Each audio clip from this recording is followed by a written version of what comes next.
ভাঙোতাৰ নাম হ'ল ভাঙোতা থান। এইখানে অৱস্থিত আজি প্ৰায় 500 বছৰৰ অধিক হ'ল। ইয়াত বহুত মৰ্যাদা আছে। কিবা কাম হ'লে মানুহৰ তাৰ মনোবাঞ্ছা পূৰণ কৰি দিব লাগিব। কিন্তু ভাং একচুৱেলি তেওঁ দিবই লাগিব। বাকী যি কৰে পূজাত আপোনালোকৰ হিন্দু ধৰ্ম মতে দিয়ে, আমাৰ মুছলমানবিলাকে মুছলমান ধৰ্ম মতে দিয়ে। সকলোৱে মিলি জুলি শিৱৰাত্ৰি বা কিবা ডাঙৰ সভা সমিতি পাতিলে ইয়াত সকলোৱে আলোচনা কৰে। আৰু এই ইয়াত মন্দিৰ নাই, এটা এখন শিল এটা আছে থান। এই থানখন আমাৰ অতি পূৰ্বৰ পৰা আজি বহু বছৰ হ'ল আমি তাৰ প্ৰস্তুত হৈছিল বুলি আমি শুনিছোঁ বা জানিছোঁ বা তেওঁলোকে কৈ গৈছিল। গতিকে এই থানখন আমাৰ বংশটোৰ বাহিৰে বেলেগ মানুহে ইয়াত একো কৰিব নোৱাৰে। কিবা কৰিলে উৎপাত কৰি হাগাই মুঠে মাৰিব একেবাৰে। গতিকে থানখনত কোনো বস্তু চুৰ নহয় আৰু কোনো বস্তু একো নালালে কিবা লাগব লগা হ'লেও আমাৰ ঘৰৰ মানুহ কোনোবা এটাক সুধি পেলাইহে কামটো কৰিব লাগিব, নহ'লে নোৱাৰে।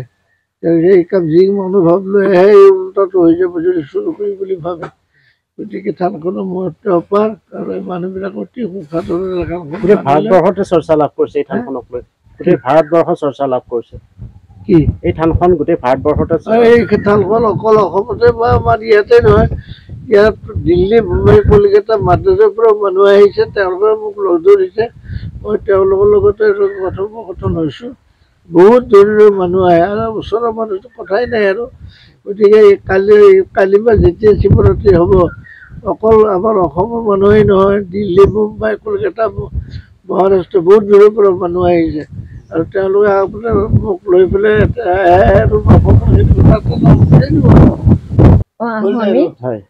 আমি প্ৰতি বছৰে আহোঁ। তাৰোপৰি আমি ইয়াতে প্ৰমাণ এটা পাওঁ, কাৰণ মতি খুৰাই যিটো আমাক দিয়ে ধৰক পৰামৰ্শ দিয়ে, সেইমতে আমি চলোঁ। আৰু হিন্দু মুছলিম সকলোৱে ইয়াত আহে কিন্তু। আৰু ইয়াতে প্ৰমাণ এটা পায়, কাৰণ ইয়াতে দিয়া শক্তি আছে। আমি যিটো আগ কৰি দিওঁ সেইটো আমি আজিও প্ৰমাণ পাই আহিছোঁ। সেইবাবে আমি সদায় আহি থাকোঁ। আৰু অসম বুলি নহয়, গোটেই ভাৰতবৰ্ষৰ পৰা মানুহ বহুত ঠাইৰ পৰা আহে ইয়ালৈ। ৰংমহল, উত্তৰ-গুৱাহাটী বৰ ৰংমহল বুলি কয় এইখিনি। উত্তৰ-গুৱাহাটী বৰ ৰংমহলৰ আৰু মতি খুৰাৰ পৰা আমি গোটেইখিনি পৰিচালনা আমাক দিয়ে। আৰু আমাক যি কৰিব দিয়ে, হিন্দু মুছলিম উভয় সম্প্ৰদায় ইয়াত হিন্দু মুছলিম উভয়ে এইখিনিত প্ৰাৰ্থনা কৰে। আৰু দুয়ো সকলোৱে মিলি জুলি আমি ইয়াতে আজি অত বছৰে আমি যিখিনিলৈ পাৰি আছোঁ সেইখিনি কৰি আছোঁ। আৰু শিৱৰাত্ৰি ইয়াত উদযাপন হয়। শিৱৰাত্ৰিটো খুব ধুমধামেৰে হয়। মুছলিমো আহে গধূলি হ'লে, আৰু হিন্দুৱে ধুনীয়াকৈ ভোগ চোগ বিতৰণ কৰে আৰু ভোগ দিয়ে সকলোৱে, ভোগো খায় ধৰক।